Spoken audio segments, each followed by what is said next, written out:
बच्चों एक्सरसाइज 6.3 का question number 11 है। क्वेश्चन नंबर 11 है, उसमें क्या है बच्चों के आकृति आपको दी हुई है।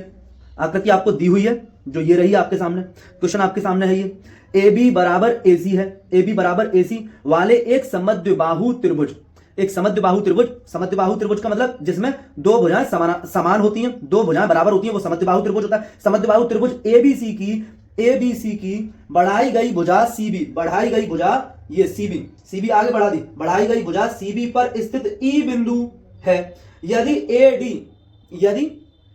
एडी जो है वो बीसी पर लंब है, यदि एडी जो है वो बीसी पर लंब है, मतलब यहां पर 90 अंश का कोण बनता है, ठीक है। और ईएफ जो है वो एसी पर लंब है, एसी पर ईएफ लंब है, एसी पर ईएफ लंब है का मतलब यहां पर जो कोण बनता है वो 90 का बनता है, और यहां पर जो कोण बनता है, यहां पर जो कोण बनता है वो भी बच्चों 90 का बनता है। ये बात समझ गए होंगे।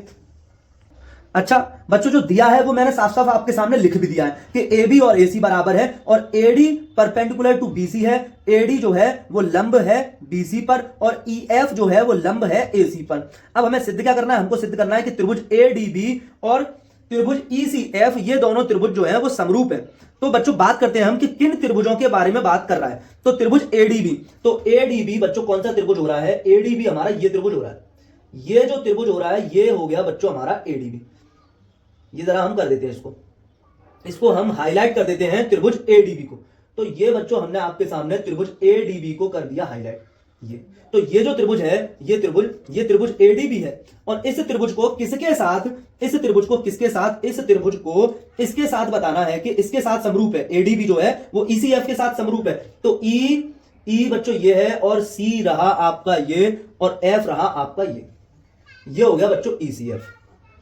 ये दो त्रिभुज हो गए, ये दो त्रिभुज हो गए। इनको करना है हमको सिमिलर, समरूप बच्चों, इनको दिखाना है सिमिलर, समरूप।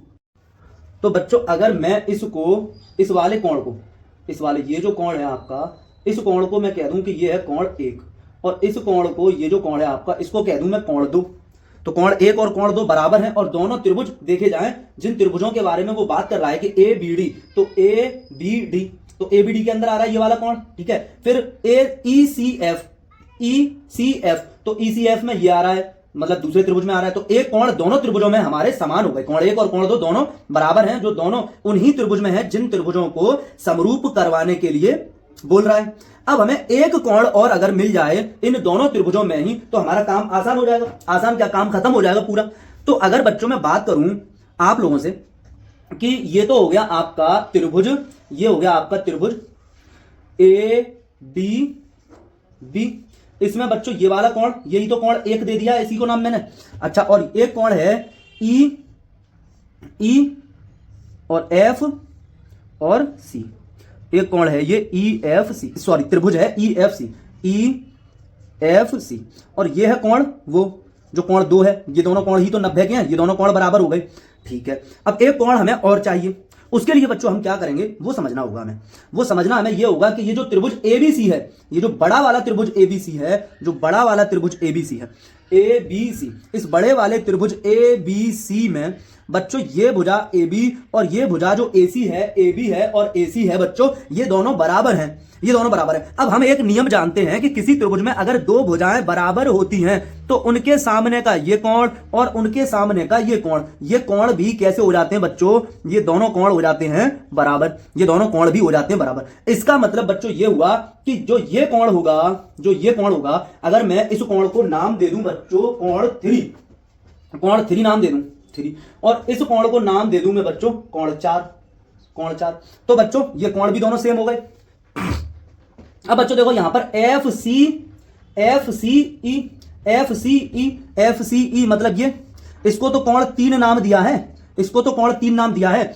अब देखो बच्चों ए बी डी और ये जो कोण 4 है, यही तो बच्चों कोण 4 है, यही तो है बच्चों कोण 4। तो कोण 3 और कोण 4 बराबर है, कोण 1 और कोण 2 बराबर है। तो इन दोनों त्रिभुजों के अंदर बच्चों हमारे 2 कोण बराबर आ गए। इसका मतलब ये दोनों त्रिभुज कैसे हो गए, समरूप त्रिभुज हो गए। और यही हमें सिद्ध करना था और हमने सिद्ध कर दिया बच्चों। लिखना रह गया, वो लिख के मैं अभी आपको दिखा देता हूं।